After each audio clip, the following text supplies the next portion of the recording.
அப்படி பார்க்கும்போது முதல் தமிழ் சங்கத்தினுடைய தலைவராக இருந்தவர் சிவபெருமான். இப்ப சிவன் ஒரு சங்கி, தமிழ் கடவுள் என்று முருகனை சொல்லப்படும் முருகன் ஒரு சங்கி.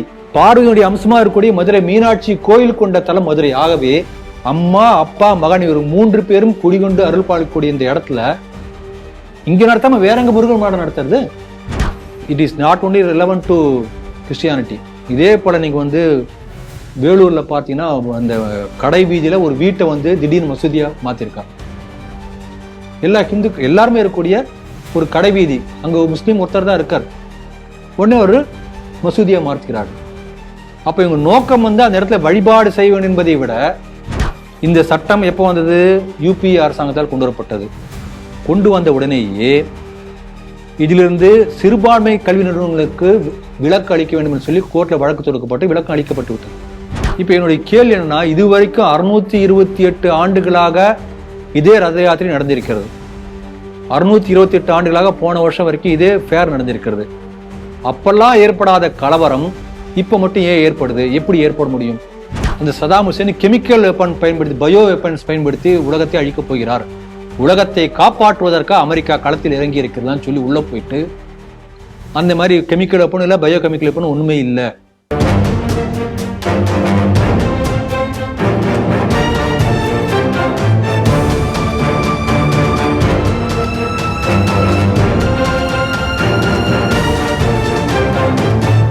தேசபக்த ஸ்ரீ டிவி நேயர்களுக்கு வணக்கம். இன்று சிந்திக்க இருக்கக்கூடிய செய்திகள் குறித்து முதலில் பார்க்கலாம். உலகின் முதல் புரட்சி தலைவன் முருகன். முருக பக்தர்கள் மாநாட்டில் பவன் கல்யாண். அனுமதி இல்லாமல் வீட்டை ஜெபக்கூடமாக மாற்றக்கூடாது, நீதிமன்றம் அதிரடி. ஏழை மாணவர்களின் கல்வியோடு விளையாட வேண்டாம், தமிழக அரசுக்கு நீதிமன்றம் கண்டிப்பு. 600 ஆண்டுகால பாரம்பரியமிக்க ரத யாத்திரைக்கு தடை, மம்தா அரசின் ஹிந்து வெறுப்பு. இஸ்ரேலுக்கு ஆதரவாக களமிறங்கி அமெரிக்கா, கதறத் தொடங்கிய ஈரான். ஸ்ரீ டிவியின் உண்மை நின்றிட வேண்டும் என்ற உரத்த சிந்தையோடு நான் உங்கள் பாஸ்கரன். இன்றைய செய்திகள் குறித்து சிந்திக்க நம்மோடு அரங்கத்தில் இணைந்திருப்பவர் மூத்த அரசியல் விமர்சகர், சமூக செயற்பாட்டாளர் திரு ராம வெங்கடாத்திரி அவர்களை ஸ்ரீ டிவி நேயர்கள் சார்பாக இனிதே வரவேற்கிறேன். வணக்கம் சார். வணக்கம் பாஸ்கர். முருக பக்தர்கள் மாநாடு பல்வேறு எதிர்ப்புகளை தாண்டி ஹிந்து எழுச்சியோடு உணர்ச்சியோடு மிக நிறைவாக நடைபெற்றிருக்கிறது அப்படின்னு தான் சொல்லணும். நீங்களுமே போயிட்டு வந்திருக்கீங்க இல்லையா சார்? ஆமாம். இப்போ அந்த கூட்டத்தில், அந்த மாநாட்டில், முருக பக்தர்கள் மாநாட்டில் பல்வேறு நிகழ்ச்சிகள் பாராட்டும் வகையில் இருந்தது. அதில் சிறப்புரையாற்றியவர்கள் பலர் இருக்கிறார்கள்.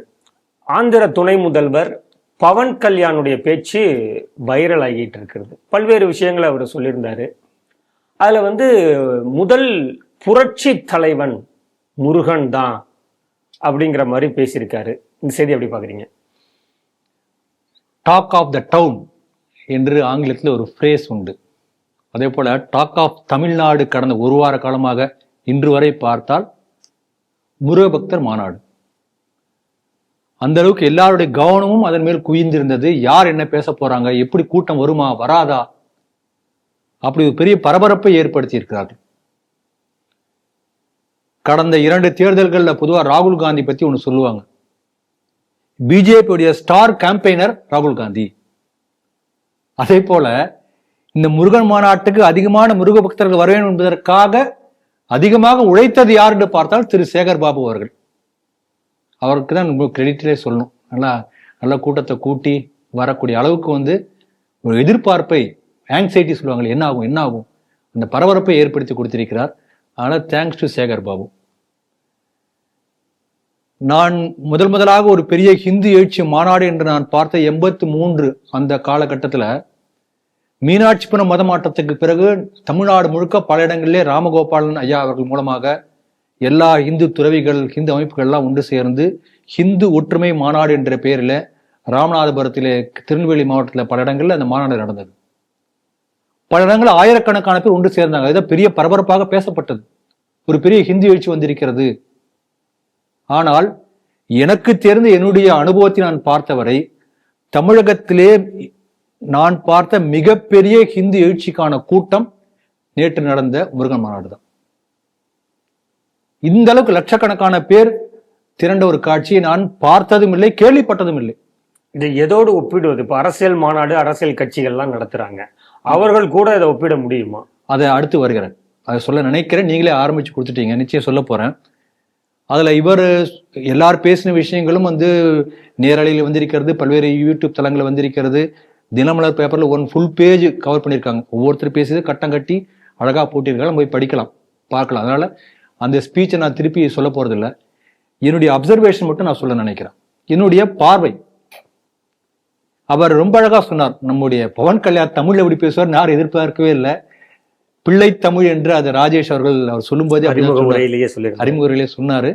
அதே போல ஒரு கொஞ்சி பேசக்கூடிய தமிழாக அழகாக பேசினார், நல்லா இருந்தது.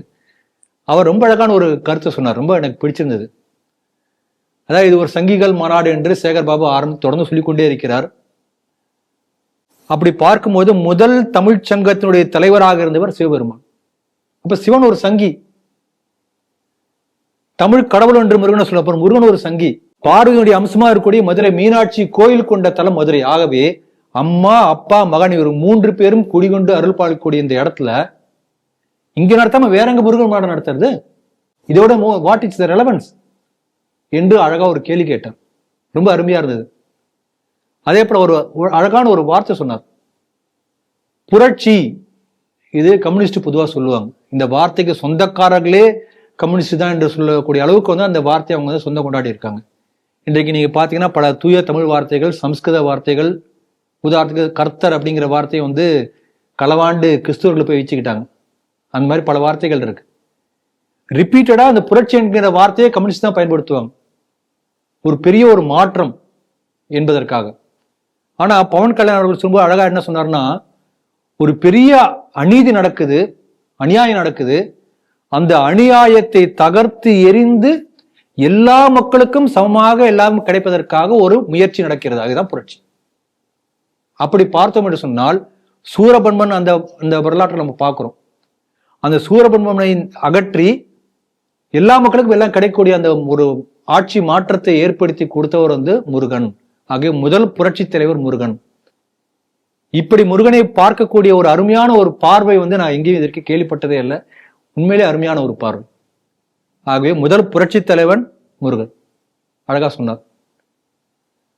இந்த மாநாட்டை பொறுத்தவரை எங்கேயும் அரசியல் பேசக்கூடாது என்று நீதிமன்றம் ஒரு டைரக்ஷன் கொடுத்திருக்கு. அரசியல் பேசப்படல, அங்கே வரலாறு பேசப்பட்டது. எப்படி வரலாற்றிலே இந்துக்கள் போராடி வெற்றி பெற்றார்கள் என்பது பேசப்பட்டது. ஆனா அது கேட்கும் போது இன்றைக்கு உள்ள தமிழக அரசியல் களம் நினைவுக்கு வருகிறது, அது நாம ஒன்றும் பண்ண முடியாது. இப்ப சுதந்திர போராட்ட காலத்துல வந்தே மாதரம் ஒரு துர்க்கையுடைய சிலையை வைத்து 10 கரங்களை விட்டு வைத்திருக்கிற கொற்றவையை துர்க்கையை துதித்து என்னுடைய பாரத தாயாக துர்க்கையை பார்க்கிறேன் என்று சொன்னதுதான், அப்படிதான் சொன்னாங்க, வேற எதுவும் சொல்லல. ஆனால் அது ஆங்கிலேயனுக்கு எதிரான ஒரு போராட்டமாக அது கிளம்புகிறது, அது தப்பு. நாம எப்படி சொல்ல முடியும்?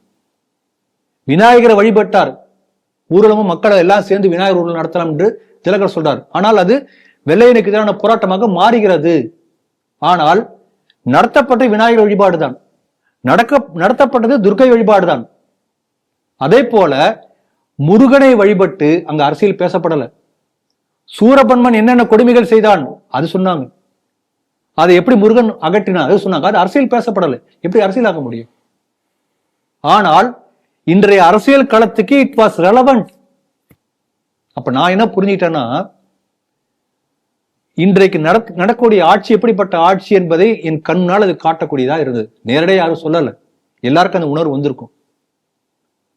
ஆகவே வேதத்துல ஒரு வாக்கியம் உண்டு, வேத மகா வாக்கியங்கள் என்று சொல்லக்கூடிய சத்தியம் மதக தர்மம் சரக. அதே போல அடுத்த 2 மகா வாக்கியங்கள் வேதத்தினுடைய சாராம்சமாக சொல்லக்கூடியது. துஷ்ட நிகிரக சிஷ்ட பரிபாலன. அதை தமிழ் என்ன சொல்றாங்கன்னா, அல்லவை தேய அறம் பெருக. எது அறத்துக்கு மாற்றாக இருக்கிறதோ அது அல்லவை, அது நீக்கப்பட வேண்டும், அறம் பெருக வேண்டும். இது வேதத்துடைய மகா வாக்கியம். இதை செய்வதற்காகத்தான் அவதாரமாக கடவுள் எடுத்திருக்கிறார். 10 அவதாரங்களாக, 10வது வரணும், 9 அவதாரங்களாக கண்ணன் பெருமாள் எடுத்திருக்கிறார். இதை செய்வதற்காக சிவன் வந்திருக்கிறார். அல்லவை தேய அறம் பெருகுவதற்காகத்தான் முருகன் வந்திருக்கிறார். ஆகவே இதுதான் சென்ட்ரல் தீம். அங்க அண்ணாமலையர்கள் பேசுறதும் சரி, அல்லது நம்ம எல்லா ஸ்டார் ஸ்பீக்கர்ஸ் மேடையில் பேசின அத்தனை பேருடைய மைய கருத்து பார்த்தீங்கன்னா அல்லவை தேய அறம் பெருக. சுவாமிஜி அங்க கௌமார மடத்தில் அந்த சுவாமிஜி பேசினார். அவர் என்ன சொன்னார்னா, முருகன் இன்னைக்கு நேரில் வரமாட்டார், ஆனால் முருகன் செய்யக்கூடிய செயலை நாம் செய்தோம் என்று சொன்னால் முருகன் பின்னால் துணை நிற்பார். இவ்வளவுதான் சொன்னார். இதுல அரசியல் இருக்கா? அப்ப முருகனுடைய செயல் என்ன? அல்லவை தேய அறம் பெருக வேலை ஏந்தினான், சுற்றி நில்லாதே போ பகையே துள்ளி வருகுது வேல். பாரதியார் சொன்னார் இல்லையா? அப்ப அல்லவை தேயவேன் என்பதற்காக வேலை ஏந்தினான் கண்ணன். அதை நாம் செய்தோம் என்று சொன்னால் நம் பின்னால் முருகன் இருப்பான். அப்ப இந்த தர்மத்தை காப்பதற்காக நாம் செய்யக்கூடிய ஒவ்வொரு செயலும் முருகனுடைய செயல், தெய்வத்துடைய செயல். இதைத்தான் சென்ட்ரலா எல்லாமே சொன்னாங்க. நான் இப்படிதான் என்னால பார்க்க முடிஞ்சது. இதை ஒவ்வொருத்தர் தங்களுடைய பாணியில சொன்னாங்க, வெவ்வேறு பாணிகள். ஆகவே இந்த ஹிந்து தர்மத்தை காக்கக்கூடிய பொறுப்பு ஒவ்வொருத்தருக்கும் இருக்கிறது. தர்மத்தைக்கான ஒரு பெரிய போராக இருக்கிறது. அதில் நாம் ஒவ்வொரு ஈடுபடணும். இது தெய்வ காரியம், முருகனுடைய காரியம். இதுதான் வலியுறுத்தப்பட்டது. ஆகவே என்னுடைய பார்வையில எங்கேயும் அரசியல் பேசப்படவில்லை. இந்த அரசாங்கம் இந்துக்களுக்கு எதிராக என்ன செய்திருக்கிறது அதை பற்றி கோடிட்டு காட்டினார்கள். இந்த அரசாங்கம் HRMC மூலமாக எந்த அளவுக்கு இந்துக்களுக்கு அநீதி இழைக்கப்பட்டது கோடிட்டு காட்டப்பட்டது. அது அரசாங்கத்துடைய செயல்பாடு எப்படி இந்துக்களை பாதிக்கின்றது என்பதை பற்றி பேசப்பட்டது. ஆனால் எந்த இடத்திலும் திமுக அகற்ற ஓட்டு போடுவோம் சொல்லல. அப்படி பேசின அரசியல். பாஜக ஓட்டு போடுகள் சொல்லல. நைனா நாகேந்திரன் முழுக்க முருகனை பத்தி தானே பேசினாரு. அவர் பாஜக தலைவர். எங்கேயும் அரசியல் பேசப்படல. ஆனால் முருகனுடைய சிறப்புகள் பேசப்பட்டன. அது இவர்கள் அரசியலாக நினைத்து கதி கலங்கி போயிருக்கிறார்கள். இதுதான் நான் பார்த்தது.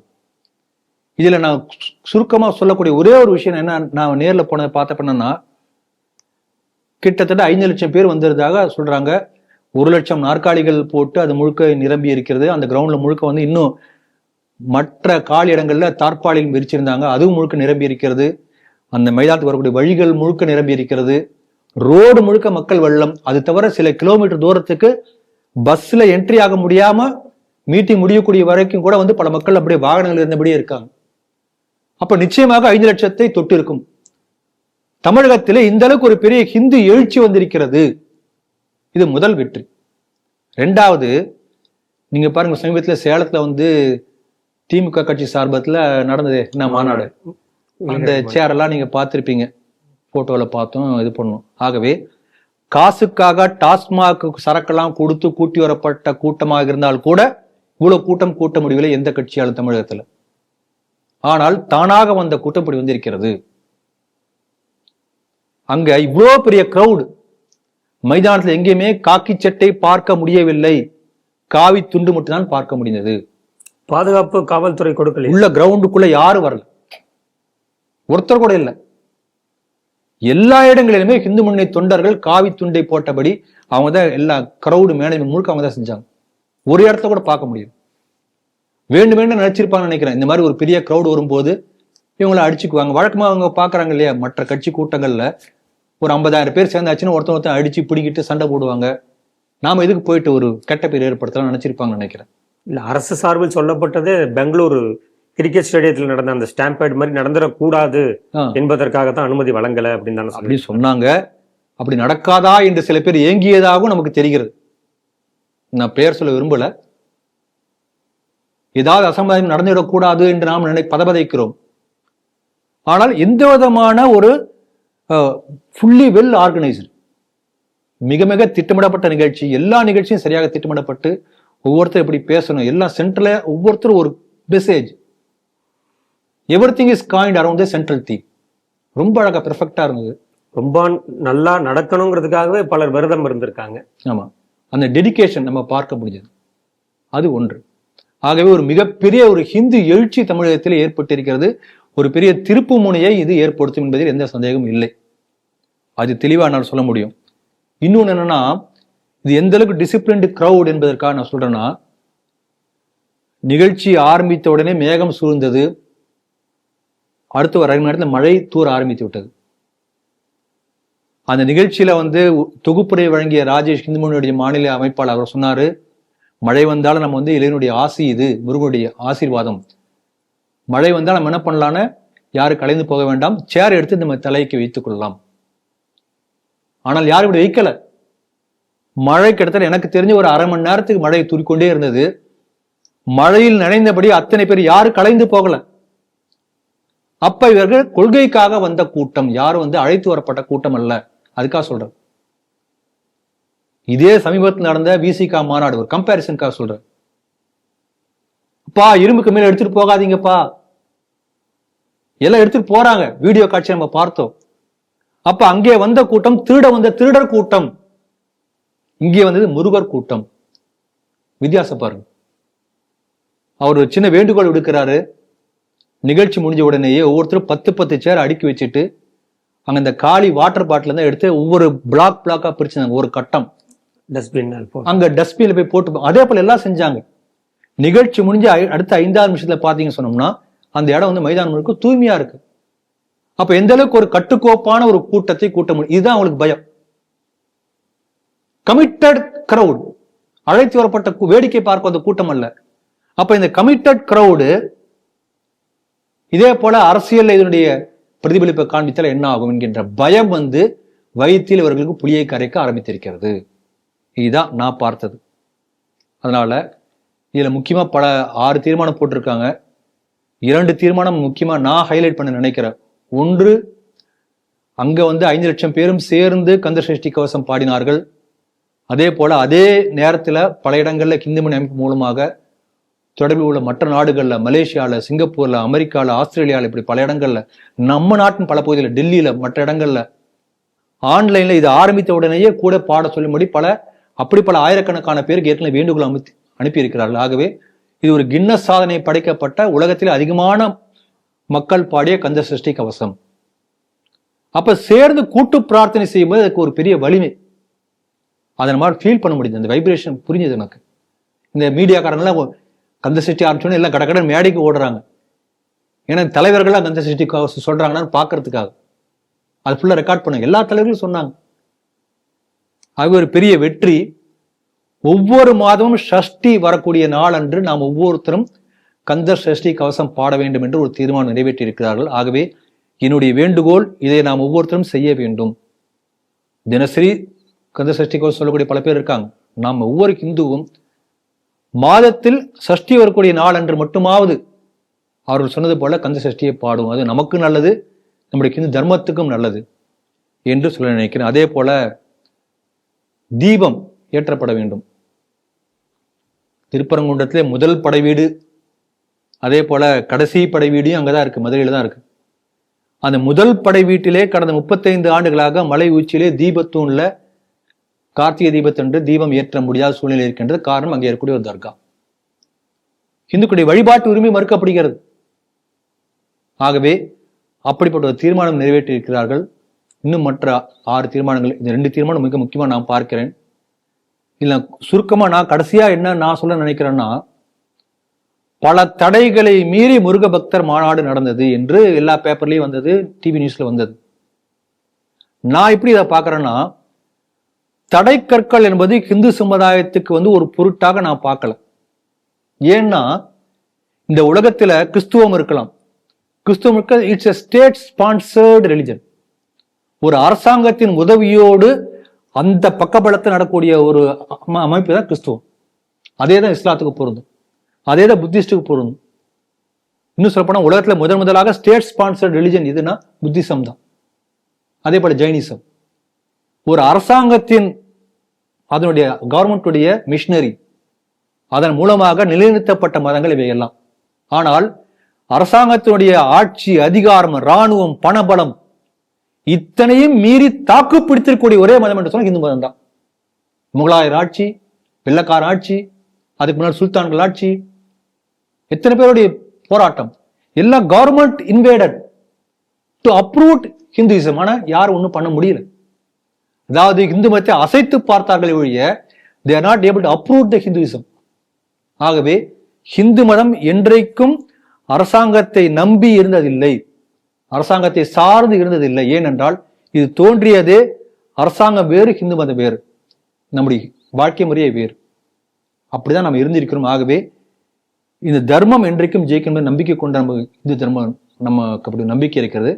அதை நான் கண்கூடாக இந்த நிகழ்ச்சிக்கு போகும்போது நான் உணர முடிந்தது. அதனால ஒரு கடைசியா ஒரு விஷயத்தையும் சொல்லி முடிக்கிறேன். பாரதியார் வந்து சொல்லுவார், இந்து மகாஜனங்கள் எல்லாம் வந்து ஹிந்து சமுதாயத்தை பார்த்து ஒரு கட்டுரை எழுதியிருப்பார். ஹிந்து மகாஜனங்கள் இரையெடுத்து தூங்கக்கூடிய மலைப்பாம்பு போல இருக்கிறார்கள், அனகொண்டா பாம்பு மாதிரி இரையெடுத்து படுத்து தூங்கிட்டு இருக்காங்க, ஹிந்து சமுதாயம் அப்படி இருக்குன்னு ரொம்ப வேதனைப்பட்டு எழுதியிருப்பார். ஆனா இதை இன்னொரு பக்கம் நீங்க என்ன பார்க்கணும்னா, அந்த மலைப்பாம்புடைய வலிமையை பாருங்க. அந்த வாழை இப்படி ஒரு ஆட்டுனா ஒரு மாடு இப்படின்னு ஒருக்கிடும், அந்த மாதிரி வலிமை இருக்கு. அப்படிப்பட்ட இதுவரைக்கும் தூங்கி கொண்டிருந்த மலைப்பாம்பு இப்பொழுது வாளை ஆட்டு அசைக்க ஆரம்பித்து விட்டது, தூக்கத்திலிருந்து எழுந்து விட்டதுன்னு சொல்றீங்க. ஆமா. ஆகவே அதுதான் இவர்களுக்கு ஏற்படுத்தக்கூடிய அச்சத்துக்கான காரணம். நிச்சயமாக ஒரு பெரிய ஒரு அரசியல் மாற்றத்தையும் இந்த கூடியவர்கள் ஏற்படுத்தக்கூடிய வாய்ப்பு கண்முன்னே தெரிகிறது. அதற்கான அருளை முருகன் கொடுப்பார் என்ற நம்பிக்கையோட இந்த செய்தியை முடிக்கிறேன். அடுத்த செய்தியாக பல்வேறு இடங்கள்ல நம்ம பார்க்கிறோம், நிறைய அனுமதி இல்லாத ஜபக்கூடங்கள் உருவாகி வருகிறது. இது என்ன பண்றாங்கன்னா, ஒரு வீடை வாடகைக்கு எடுக்கிறாங்க, அல்லது சொந்த வீட்டையே இவர்கள் வந்து பிரேயர் ஹாலா மாத்திடுறாங்க. அக்கம் பக்கத்தினவர்களுக்கு இது எவ்வளவு இடையூறா இருக்குங்கிறது நமக்கு தெரியும். இதில் இவர்கள் தரப்பில் இருந்து சொல்லக்கூடியது என்னவா இருக்கு அப்படின்னா, நாங்கள் வந்து இது ஒரு மைக் செட்டு வைக்கல, லவுட் ஸ்பீக்கர் வைக்கல, ஆனாலும் நாங்கள் வந்து வழிபாடு பண்றோம் அப்படிங்கிற மாதிரியான அவங்க தரப்பு வாதத்தை சொல்றாங்க. இப்போ திருவாரூர் மாவட்டம் குடவாசல் பகுதியைச் சேர்ந்த வில்சன் ஜோசப் அப்படிங்கக்கூடிய பாஸ்டர் வந்து உயர்நீதிமன்றத்தை நாடியிருக்காரு. அப்போ அதற்கான தீர்ப்பு இப்போ வந்திருக்கிறது. நீங்க வந்து வீட்டை கன்வெர்ட் பண்றது, பிரேயர் ஹாலா கன்வெர்ட் பண்றது அப்படின்னா மாவட்ட ஆட்சியரின் அனுமதி இல்லாமல் அந்த மாதிரிலாம் பண்ண முடியாது, ஜபக்கூடங்கள் நடத்த முடியாது, வீட்டை வச்சுக்கிட்டு அதை கன்வெர்ட் பண்ணி பிரேயர் ஹாலா பண்ணக்கூடாது அப்படிங்கிற மாதிரியான ஒரு நீதிமன்ற தீர்ப்பு வந்திருக்கு. செய்தி எப்படி சார் பாக்குறீங்க? நல்ல வரவேற்கத்தக்க ஒரு தீர்ப்பை நீதிமன்றம் கொடுத்திருக்கிறது. அதனால அதை பாராட்டுறேன். நம்ம சகஜமா பல இடங்கள்ல பார்க்கக்கூடிய ஒரு காட்சி என்னன்னா, ஒரு தெருவில் ஒரே ஒரு கிறிஸ்துவர் வருவார், வாடகை வீடோ சொந்த வீடோ. அந்த தெருவில் வேற யாரும் எல்லா ஹிந்துக்கள் தான் இருப்பாங்க. வாரத்துக்கு ஒரு நாள் வேற எங்கிருந்தோ ஒரு 10-15 கிறிஸ்துவர்களை கூட்டி கொண்டு வந்து ஜபக்கூட்டம் நடத்துவாங்க. சரி, அவங்க மத வழிபாடு நடத்தட்டுமே, அதனால நம்ம நாட்டில் எல்லா மதங்களுக்கும் வழிபாடக்கூடிய உரிமை இருக்கிறது என்று நம்ம நினைப்போம். அப்படிதான் நினைப்போம் இல்லையா? முதல்ல அப்படி நடக்கும். அப்புறம் கொஞ்சம் கொஞ்சமா ஸ்பீக்கர் போட்டு நடக்கும், அந்த தெரு முழுக்க கேட்கக்கூடிய மாதிரி நடக்கும். அப்படியே தன்னுடைய மதமாற்ற பிரச்சாரத்தின் தெருவிலே கொண்டு வருவதற்கான ஒரு ஏற்பாடாக அந்த ஒரு கிறிஸ்துவருடைய அந்த வீடு பயன்படுத்தப்படும். அப்போ ஒரே ஒரு கிறிஸ்துவர் வந்துட்டாங்கன்னா கொஞ்சம் கொஞ்சமாக கொஞ்ச நாள் பார்த்தீங்கன்னா 2, 3, 4, 5 கிறிஸ்துவர்கள் இப்படி வந்துருவாங்க. ஒரு குறிப்பிட்ட ஸ்டேஜில் என்ன ஆகும், அங்க மிச்சம் இருக்கக்கூடிய ஹிந்துக்கள்லாம் வேற வழி இல்லாம காலி பண்ணி போகக்கூடிய சூழ்நிலை வந்தாலும் வரும். இது நடக்கிறது. ஆகவே இப்படி தொடர்ந்து பல இடங்கள் நடக்கக்கூடிய ஒரு செயலை இன்றைக்கு வந்து இது செய்தியாக வந்திருக்கிறது. 2024 தாசில்தார் சீல் வச்சிருக்கார். இப்ப அதை வந்து மீண்டும் அனுமதி தர சொல்லி இவர் வந்து இது மாதிரி கேட்டிருக்கிறார். அப்ப ரொம்ப அழகா சொல்லியிருக்காங்க. இவர் வந்து சொல்லியிருக்காரு, நாங்கள்லாம் லைவ் ஸ்பீக்கர் வைக்க மாட்டோம், வீட்டுக்குள்ளார தான் கூட்டம் நடத்துவோம். அப்ப வீட்டுக்குள்ளார கூட்டம் நடத்தினால் அது வந்து லவுட் ஸ்பீக்கர் வைக்காமல் இருந்தாலும் கூட அது ஜப வீடு நடத்துவதற்கு அனுமதி வந்து நீங்க கலெக்டர் தான் கொடுக்கணும். கலெக்டர் வாங்கின பிறகுதான் நீங்க வந்து இந்த மாதிரி ஜப வீடு வைக்க முடியும் என்று தெளிவாக தீர்ப்பு கொடுத்திருக்காங்க. இது நல்ல, உண்மையிலேயே நல்ல தீர்ப்பு. அது நம்ம சமீபத்தில் பல செய்திகளில் பார்த்துருக்கோம். இப்ப பாருங்க, இதே போல ஒரு வயக்காடு, அந்த வயல்காடுல வந்து ஷெட்டு அடிச்சு போட்டு ஜபக்கூடம், அது நம்ம ஒரு செய்தியை நம்ம பேசியிருக்கோம்னு நினைக்கிறேன். It is not only relevant to Christianity. இதே போல நீங்க வந்து வேலூர்ல பார்த்தீங்கன்னா அந்த கடை வீதியில ஒரு வீட்டை வந்து திடீர்னு மசூதியா மாத்திருக்காங்க. எல்லா எல்லாருமே இருக்கக்கூடிய ஒரு கடை வீதி, அங்க முஸ்லீம் ஒருத்தர் தான் இருக்கார், உடனே ஒரு மசூதியா மாற்றிக்கிறாரு. அப்ப இவங்க நோக்கம் வந்து அந்த இடத்துல வழிபாடு செய்வேன் என்பதை விட அதை ஒரு வழிபாட்டு தலமாக மாற்றுவதன் மூலமாக முதல்ல இடைஞ்சல் ஏற்படுத்தி அப்புறம் கொஞ்சம் கொஞ்சமாக அவங்களுடைய இன்ஃப்ளூயன்ஸை அதிகப்படுத்துவது. இதுதான் திட்டம். வேணுகோபால் கமிஷன் மண்டைக்காடு கலவரம் நடந்த போது அழகான தீர்ப்பு கொடுத்துருந்தாங்க. ஆனா இது வரைக்கும் தமிழ்நாட்டில் எந்த அது செயல்படுத்தினாங்க தெரியாது. ஏற்கனவே ஒரு வழிபாட்டு தலம் இருக்குமேயானால் அது கிட்டத்தட்ட 1 கிலோமீட்டர் சரௌண்டிங்ல இன்னொரு புதுசா வழிபாட்டு தலம் வரவே கூடாது. மாவட்ட ஆட்சியர் யாருமே அனுமதி கொடுக்க கூடாது. ஏன்னா அதனால இந்த பிரச்சனை வந்திருக்கு என்று சொன்னார் அவர். அதனால இதெல்லாம் வச்சு பார்க்கணும். இதெல்லாம் கோர்ட் சரியான ஒரு தீர்ப்பையும் வழிகாட்டுதலையும் கொடுத்திருக்கிறது. அதனால இது ஒரு பக்கம் வரவேற்கத்தக்க ஒரு தீர்ப்பு. அது இன்னொரு பக்கம் என்ன பார்க்கணும்னா, இப்ப தமிழக ஸ்டாலின் அரசு வந்த உடனே ஒரு உத்தரவு போட்டிருக்காங்க. என்னன்னா, தமிழ்நாட்டில் இந்த மாதிரி ஏதாவது புதிய இடத்துல ஒரு ஜப வீடோ இல்லை இந்த மாதிரி புதுசாக ஆரம்பிக்கிறாங்கன்னா கலெக்டர்கிட்ட பர்மிஷன் வாங்கணும். Revenue authorities should approve. அப்படி கலெக்டர் வந்து இவங்க ஆரம்பிச்சு இவங்க அப்ளிகேஷன் போடுறாங்க, இன்டிமேட் பண்றாங்க, அதுன்னு 1 மாசத்துக்குள்ளார கலெக்டர் அனுமதி வராவிட்டால் it becomes a legal approval என்று உத்தரவு போட்டிருக்காங்க. எப்படி அந்த மாதிரி இருக்க முடியும்? இப்போ ஆயிரக்கணக்கான அப்ளிகேஷன் வந்திருக்குன்னு வச்சுக்கலாம் கலெக்டர் ஆஃபீஸ்க்கு. ப்ரையாரிட்டி வேற ஏதோ இருக்கும். கலெக்டர் அந்த சமயத்தில் 1 மாசத்துல வந்து வேற ஏதோ ப்ரையாரிட்டி வந்திருக்கும். சுனாமியோ வேற ஏதோ ஒரு விஷயம் வந்திருக்கும். சென்ட்ரல் கவர்மெண்ட் ஸ்கீம் வந்திருக்கலாம். அது முடிச்சுட்டு பார்க்கலாம் நினைச்சிருக்கலாம். அப்போ அந்த 1 மந்த் கடந்து போயிருக்கும். அப்போ இட் பிகம்ஸ் லீகல். கரெக்டுங்களா? அப்ப நீதிமன்ற உத்தரவை மீறி ஒரு உத்தரவை போட்டிருக்கிறது தமிழக அரசு. ஆகவே தமிழக அரசு ஹிந்து விரோத அரசு மட்டுமல்ல, நீதிமன்றத்தை அவமதிக்கக்கூடிய அரசு என்பதையும் இந்த செய்தி நமக்கு புரிய வைத்திருக்கிறது. அடுத்த செய்தியாக, கட்டாய கல்வி சட்டத்தின் கீழ் தனியார் பள்ளிகளில் 25% இடஒதுக்கீடு ஏழை மாணவர்களுக்கு வழங்க வேண்டும். அதற்கான நிதியை தமிழக அரசு இன்னும் கொடுக்கவில்லை. ஸ்கூல் இப்போ ரீஓப்பன் ஆகி ஆல்மோஸ்ட் 1 மாசம் ஆகுது. இது வரைக்கும் அதற்கான எந்தவித முன்னேற்பாடுகளையும் தமிழக அரசு காட்டல, இன்ட்ரெஸ்ட் காட்டல. மறுமலர்ச்சி மக்கள் இயக்கத்தின் தலைவர் ஈஸ்வரன் அப்படிங்கிறவரு நீதிமன்ற அவமதிப்பு வழக்கை இருக்கிறார்.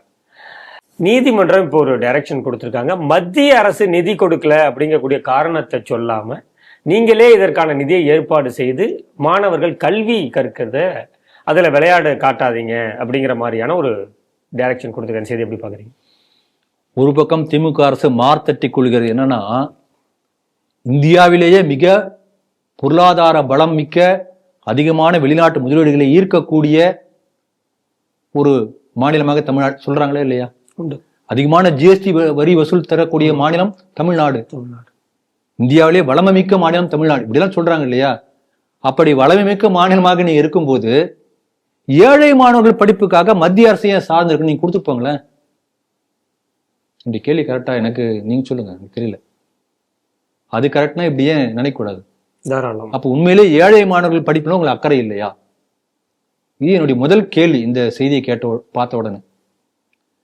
2வது பாருங்க, இந்த ரைட் டு எஜுகேஷன் RTE என்ன சொல்றதுன்னா, 25% கல்வி நிறுவனங்கள் அந்த ஏழை மாணவர்கள் கொடுக்கணும். அதுக்கான நிதியை மாநில அரசு கல்வி செலவு அவங்களுக்கு இருக்கக்கூடாது. ஏழை மாணவர்கள் படிக்க வாய்ப்பு அளிக்கணும். இந்த சட்டம் எப்போ வந்தது? UPA அரசாங்கத்தால் கொண்டு வரப்பட்டது. கொண்டு வந்த உடனேயே இதிலிருந்து சிறுபான்மை கல்வி நிறுவனங்களுக்கு விலக்கு அளிக்க வேண்டும் என்று சொல்லி கோர்ட்ல வழக்கு தொடுக்கப்பட்டு விலக்கு அளிக்கப்பட்டு விட்டது. அப்ப நம்ம என்ன தெரிஞ்சுக்கலாம்னா, ஏழை மாணவர்களுக்கு கல்வி கற்பிக்க வேண்டிய கடமை ஹிந்து நிறுவனங்களுக்கு மட்டும்தான் இருக்கிறது. கிறிஸ்துவ முஸ்லிம் நிறுவனங்களுக்கு அந்த கடமை இல்லை. அது அரசு உதவி பெற்ற சிறுபான்மை நிறுவனமாக இருந்தாலும் கூட ஏழை மாணவர்கள் அவங்கள கல்வி கொடுக்கணும் அவசியம் இல்லை. தீர்ப்புக்கு வந்திருக்கு, நீதிமன்ற தீர்ப்பு வந்தாச்சு. இப்ப இந்த தீர்ப்பு அடிப்படையில் பார்த்தோம் என்று சொன்னால், இப்ப தமிழக அரசு நிதியை நிறுத்திடுறாங்க. அப்ப பாதிக்கப்படக்கூடியது யாரு? ஏழைப்புற மாணவர்கள். ஏழை மாணவர்கள் கரெக்ட். ஹிந்து கல்வி நிறுவனங்கள், சரியா நான் சொன்னது? அவர்கள் பாதிக்கப்படுவார்கள். அவங்க பாதிக்கப்படுவாங்க. அப்ப இந்த திமுக அரசு என்ன பண்ணிக்கிறது? ஒரே கல்ல 2 மாங்கான்னு தமிழ்ல சொல்லுவாங்க. பல மாங்கா அடிக்கிறோம் ஒரே கல்ல. புதிய கல்விக் கொள்கையை எதிர்ப்பதன் மூலமாக மோடி அரசை எதிர்க்கிறார்கள். ஏன்னா புதிய கல்விக் கொள்கை வந்தா தாய்மொழி கல்வி, அப்ப இங்கிலீஷை தூக்கி பிடிக்க முடியாது. புதிய கல்விக் கொள்கை வந்தா இவங்க கல்வி தரம் உயர்ந்துடும். கல்வி உயர்ந்தால் விநாயகருக்கு ஓட்டு போட மாட்டாங்களே. அப்ப இவங்க கல்வி தரத்தை பத்தி கவலை இல்லை. ஏதாவது சொல்லி ஏழை மாணவர்களை வஞ்சிக்கிறது மோடி அரசு என்று சொல்லி திசை திருப்பதற்காக இதை பயன்படுத்திக் கொள்ள முடிகிறது. அதே சமயத்துல ஹிந்து நிறுவனங்களுக்கு இப்ப அதை சொல்லி நிறுத்தியாச்சு இல்ல, ஹிந்து நிறுவனங்கள் தான் பாதிக்கப்படும். ஹிந்து நிறுவனங்களை பாதிக்கப்பட்டால் அதனுடைய கான்ட்ரரி யாரு? அது பல அட்வான்டேஜ் யாருக்கு போகும்? மாற்று மதத்தினர் நடத்தக்கூடிய தனியார் நிறுவனங்களுக்கு போகும். அப்ப ஒரே கல் எத்தனை மாங்கா பாருங்க. அந்த நிறுவனங்கள் வளர்ச்சி பெற்ற என்ன ஆகும்? மத மாற்றம் ஊக்குவிக்கப்படும். அப்ப ஒரே கல்லிலே பல மாங்காய்களை அடித்து நினைக்கிறது திமுக அரசு. ஆகவே ஏழை மாணவர்கள் கல்வியோடு விளையாடுவது மட்டுமல்லாமல் ஒரே கல்ல ஏழைகளுக்கு துரோகம் செய்யக்கூடிய அரசாக மட்டும் இல்லாமல் ஹிந்து விரோத அரசாகவும் இந்த திமுக அரசு செயல்பட்டு கொண்டிருக்கின்றது என்பதை இந்த ஒரு செய்தியை எடுத்து காட்டுகிறது. அடுத்த செய்தியாக மேற்கு வங்கத்துல மம்தா ஆட்சி வந்ததிலிருந்து ஹிந்துக்கள் மீதான தாக்குதல், பாஜகவினர் மீதான தாக்குதல் எந்த அளவுக்கு இருக்குங்கிறத நீதிமன்றமே சில இடங்களில் பதிவு செய்திருக்கிறது. மால்டா அப்படிங்கக்கூடிய பகுதி அது ஒரு மாவட்டம், இஸ்லாமியர்கள் அதிகமாக இருக்கக்கூடிய மாவட்டம்னே அதை சொல்லலாம்.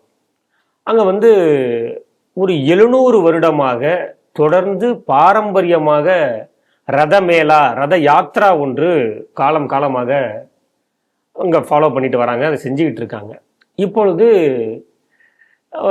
அது பிரச்சனையாகும் அப்படிங்கிறத காரணம் காட்டி அங்க இருக்கக்கூடிய காவல்துறை அதிகாரிகள் அதற்கான அனுமதியை மறுத்திருக்கிறார்கள். இந்த செய்தி எப்படி சார் பாக்குறீங்க? அந்த இடத்திலே கடந்த 629 ஆண்டுகளாக ஜெகநாதர் ரத யாத்திரை நடந்து கொண்டிருக்கிறது. இந்த புரியில் நடக்கூடிய ஜெகநாத யாத்திரை இதே போல மேற்கு வங்கத்துல, மகாராஷ்டிரா சில பகுதிகளில் இதே போல நடக்கும். அதே ஜெகநாத யாத்திரை இங்க முடிஞ்ச பிறகு அங்க நடக்கும். கிட்டத்தட்ட 700, நீங்க சொன்ன 700 ஆண்டுகளாக நடந்து கொண்டிருக்கிறது. ஒரு பெரிய ட்ரெடிஷனல் ஈவெண்ட். அந்த ரத யாத்திரை மட்டுமில்லாமல் ரத யாத்திரை முன்னிட்டு ஒரு பெரிய ஃபேர் நடக்கும். ரெண்டுமே தடை செய்திருக்கிறது மம்தா அரசு. இப்ப நம்முடைய கேள்வி என்னன்னா, பாருங்க, அவங்க சொல்லியிருக்காங்க நீங்க ஃபேரை வேற தடை பண்ணியிருக்கீங்க, அந்த ஃபேர் மூலமா பெரிய ஒரு பொருளாதாரம் பல பேருக்கு பாதிக்கப்படும். ஏன்னா ஹிந்து ஃபெஸ்டிவல் அண்ட் ஃபேருங்கிறது இட்ஸ் ஏ எக்கானமி பேஸ்டு, பொருளாதாரத்தை ஊக்குவிக்கூட ஒரு பெரிய ரெவென்யூ மாடல். அது டெம்பிள் பேஸ்டே எக்கானமின்னு சொல்றாங்க. அதுவும் தடுத்து நிறுத்தப்படும் சொல்லி பார்த்துருக்காங்க. ஆனா மறுத்திருக்கிறது. என்ன சொல்லியிருக்காங்கன்னா, இங்க சமூகத்திலே பதட்டம் ஏற்படும், கலவரம் ஏற்படும், அதனால ரத யாத்திரை இந்த ஃபேர்ல தடுக்க போகிறோம், மத நல்லிணக்கத்திற்கு கேடு ஊறு விளைவிக்கப்படும். இப்ப என்னுடைய கேள்வி என்னன்னா, இதுவரைக்கும் 628 ஆண்டுகளாக இதே ரத யாத்திரை நடந்திருக்கிறது. 628 ஆண்டுகளாக போன வருஷம் வரைக்கும் இதே ஃபேர் நடந்திருக்கிறது. அப்பெல்லாம் ஏற்படாத கலவரம் இப்ப மட்டும் ஏன் ஏற்படுது? எப்படி ஏற்பட முடியும்? பாபர் காலத்துல நடந்திருக்கு, பாபருக்கு முந்தைய காலத்திலே நடந்திருக்கு. பாபர் இப்ப 628க்கு அப்புறம் தான் வந்திருக்காரு. 520க்கு அப்புறம், 520 அத்தனை வருஷம் தான் ஆகிறது. அப்ப பாபர் என்கின்ற மன்னன் வந்த முதலாக இஸ்லாமிய ஆட்சி இங்க ஏற்படும். அது முன்னாடி கொள்ளையடிச்சு போயிடுவாங்க. அப்போ முகல் சாம்ராஜ்யம் வருவதற்கு முன்பாகவே இது நடந்திருக்கிறது என்று அவங்க சொல்றாங்க.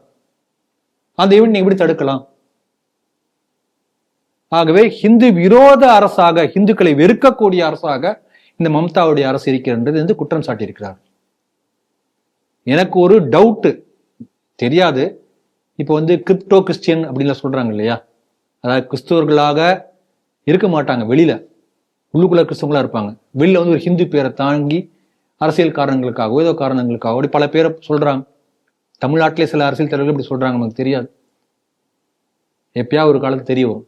அதே போல இவ்வளவு ஒரு காலம் மதம் மாறி வெளியில ஹிந்து பேரை தாங்கி இருக்கிறாரு. எனக்கு ஒரு சந்தேகம் வந்திருக்கிறது. இந்த மாதிரி தொடர்ந்து நடக்கூடிய இந்த செயல்களை பார்த்தா அதுக்கு என்ன பேர் வைக்கிறதுன்னு தெரியல. கிரிப்டோ கிறிஸ்டியன் மாதிரி இதுக்கு ஏதாவது வேற ஏதோ முஸ்லீம்னு பேர் வைக்கலாமா? நீங்க மம்தா பானர்ஜி அவர்களை மம்தா பேகம் ஆயிட்டாருன்னு சொல்றீங்க. இருக்கலாம், தெரியாது.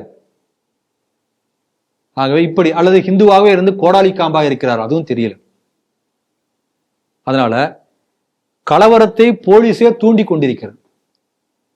நீங்க சொன்னீங்க அந்த மால்டா மாவட்டத்துல முஸ்லிம்கள் பெரும்பான்மை, அது நீங்க சொல்றது, நானும் அதான் சொல்றேன். உள்ள போய் பார்த்தோம்னா எப்படி முஸ்லிம் பெரும்பான்மை என்று சொன்னால், பங்களாதேஷ் ஊடுருவல் காரணமாக முஸ்லிம்கள் பெரும்பான்மை. அப்ப எவ்வளவு பெரிய ஆபத்து பாருங்க. நம்ம பல பேர் பங்களாதேஷ்னா யாரும் நம்ம நாடுன்னு நினைச்சுக்கிறாங்க பல பேர். பாகிஸ்தானா எதிரி நாடு எல்லாருக்கும் தெரியும். ஆனால் பாகிஸ்தான் பிரிந்து போனதுதான் இது ஒரு பாகிஸ்தான், கிழக்கு பாகிஸ்தான். அந்த கிழக்கு பாகிஸ்தானாக இருந்த பங்களாதேஷ்ல இருந்து நம்ம நாட்டை நாசப்படுத்துவதற்காக சட்டவிரோதமாக குடியேறிய பங்களாதேஷிகளால் பெரும்பான்மையான மாவட்டம் மால்டா. அப்ப எப்படிப்பட்ட ஒரு ஆபத்து பாருங்க.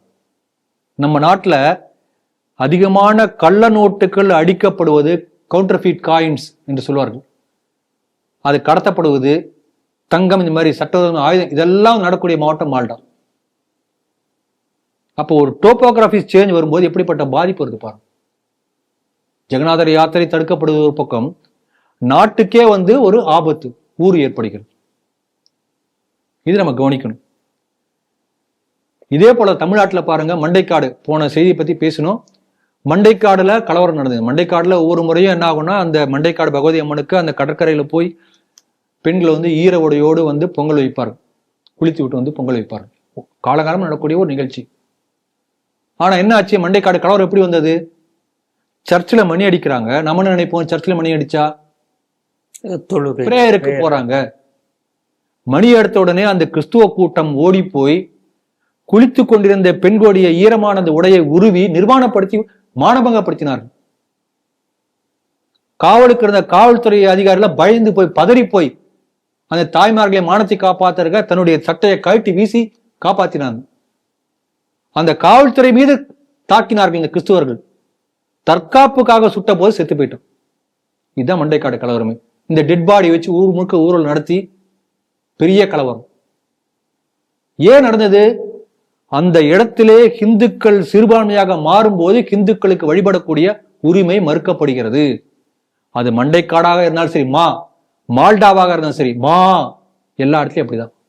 மூர்ஷிதாபாத், எது வேணா எடுத்துக்கோங்க. இந்துக்கள் சிறுபான்மையை ஆயிட்டாங்கன்னா வழிபாட்டு உரிமை இல்லை. அது எந்த அரசாக இருந்தாலும் சரி, அது பாஜக அரசாக இருந்தா கூட சரி, சட்டமோ கோர்ட்டோ அரசாங்கமோ எதுவுமே ஹிந்துக்களை காப்பாற்றாது. ஹிந்து பெரும்பான்மை மட்டும்தான் ஹிந்துக்களை காப்பாற்றக்கூடிய விஷயமாக இந்த நாட்டில் இதுவரைக்கும் இருந்து கொண்டிருக்கிறது. இன்னொரு உதாரணம் சொல்றாங்க, வி களத்தூர். பல முறை நம்ம செய்தி பேசியிருக்கோம். தேர் இருக்கக்கூடிய தேர் வீதியில முஸ்லிம்கள் சில பேர் வீடு வாங்கிட்டாங்க. வாங்கி நம்ம ஹிந்துக்களும் அதிகமான விலையை கேட்டா கொடுத்துருவாங்களே. ஒரு 4 பேர் 8 பேர் 10 பேர் 10-15 பேர் வந்த பிறகு காலங்காலமாக இருந்த தேர் தேரோட்டம் நடைபெற முடியவில்லை. கோர்ட்ல கேஸ் போட்டாங்க. ஹிந்துக்களுக்கு சாதகமாக தீர்ப்பு வந்தது. தீர்ப்பு வந்த உடனே இந்த முஸ்லிம் என்ன பண்ணாங்க, தேரை தீ வைத்து எரிக்க முயற்சி செய்தார்கள்.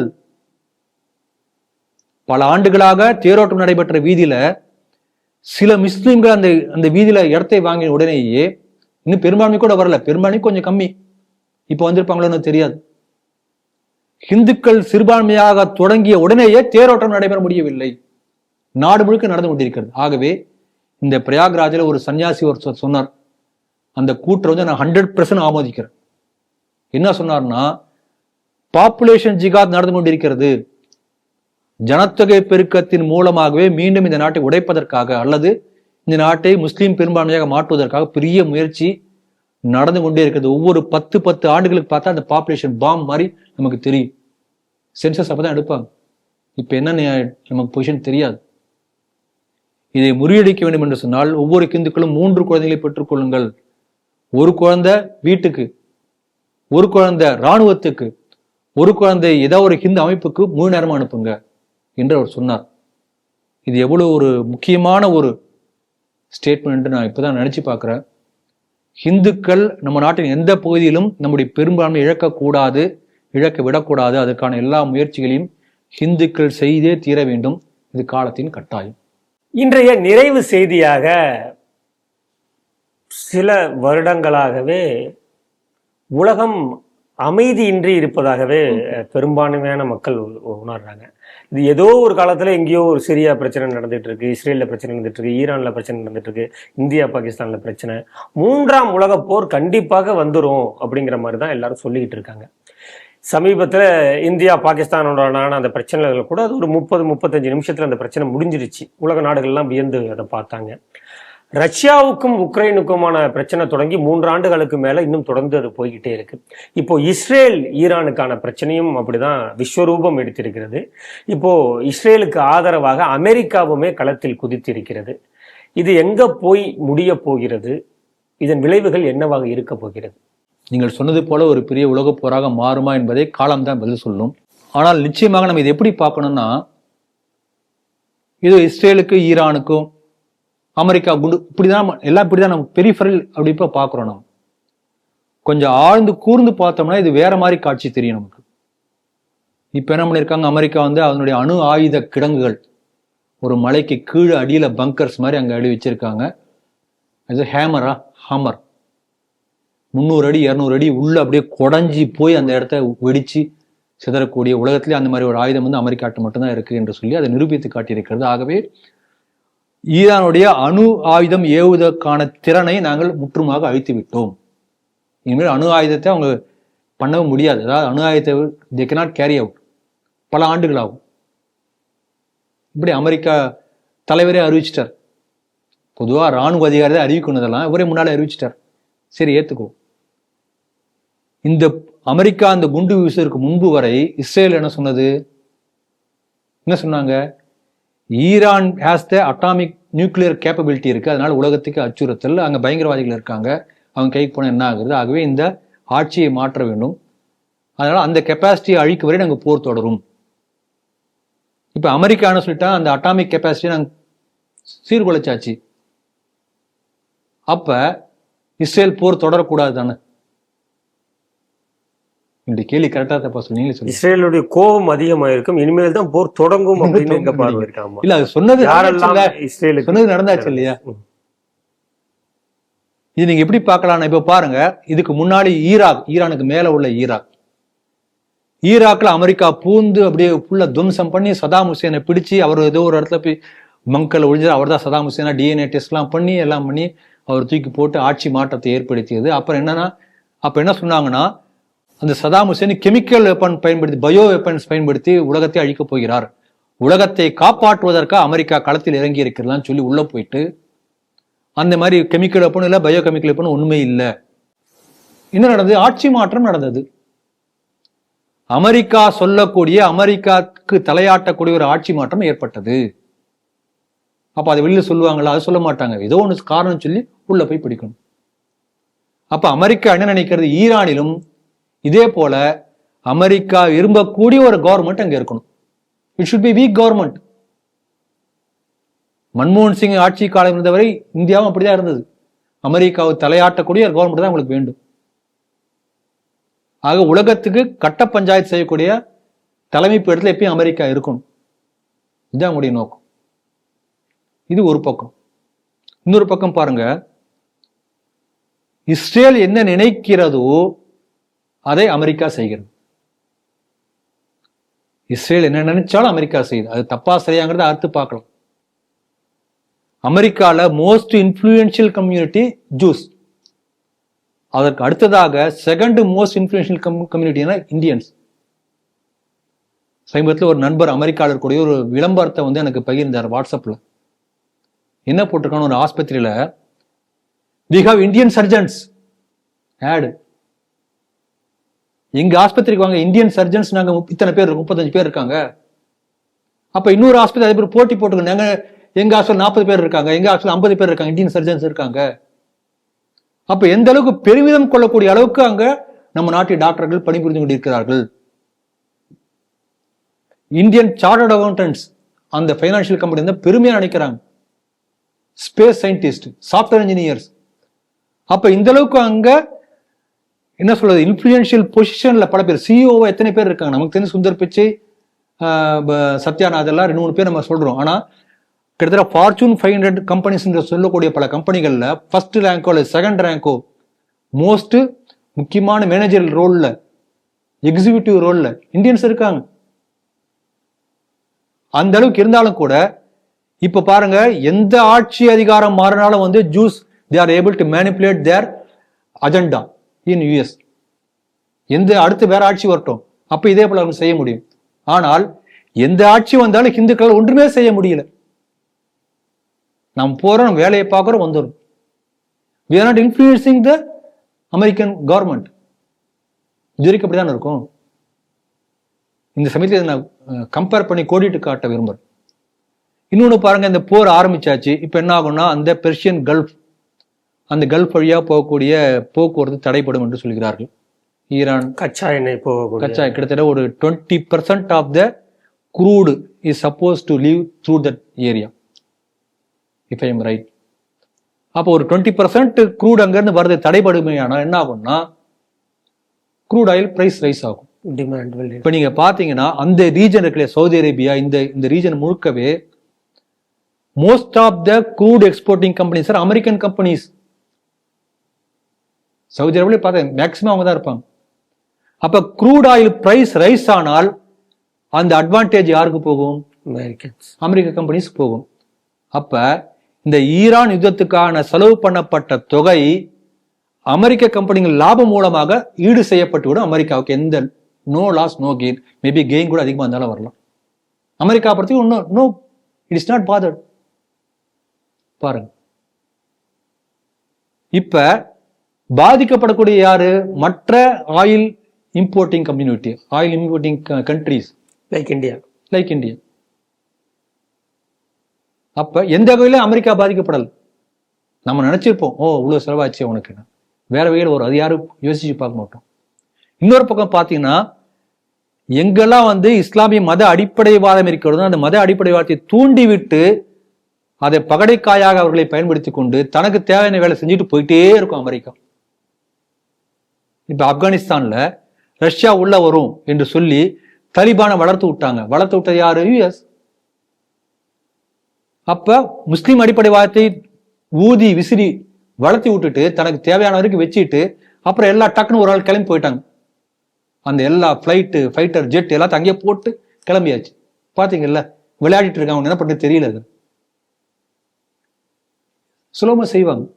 ஆகவே முஸ்லிம்கள் புரிஞ்சுக்கணும், உங்களுடைய மத அடிப்படைவாதத்தை பகடைக்காயாக பயன்படுத்தி கொண்டு அமெரிக்கா தனக்கு சாதகமான செயல்களை நிறைவேற்றிக் கொண்டிருக்கிறது. அப்ப உலகத்துல எல்லாருக்கும் பாடம் அமெரிக்கா சொல்லிக் கொடுக்குது, ஆனா யாரும் கத்துக்க மாட்டேங்கிறோம். அதனால நீங்கள் வருவது போல இன்னொரு உலகப்போர் வருமா என்று தெரியல. ஆனால் இப்ப நடந்திருக்கக்கூடியது, இதனால வரக்கூடிய விளைவுகள், க்ரூட் பிரைஸ் நிச்சயமாக உயரும். It's a loss to humanity என்று மட்டும் சொல்ல முடியும் என்று சொல்லி நிறைவு செய்கிறேன். இன்றைய 5 செய்திகள் குறித்து சிந்தித்து தனது கருத்துக்களை நம்மோடு பகிர்ந்து கொண்ட மூத்த அரசியல் விமர்சகர், சமூக செயற்பாட்டாளர் திரு ராம வெங்கடாத்திரி அவர்களுக்கு ஸ்ரீ டிவி நேயர்கள் சார்பாக நன்றியை தெரிவித்துக் கொள்கிறோம். வணக்கம். ஜெய் ஸ்ரீராம், ஜெய் ஹிந்த்.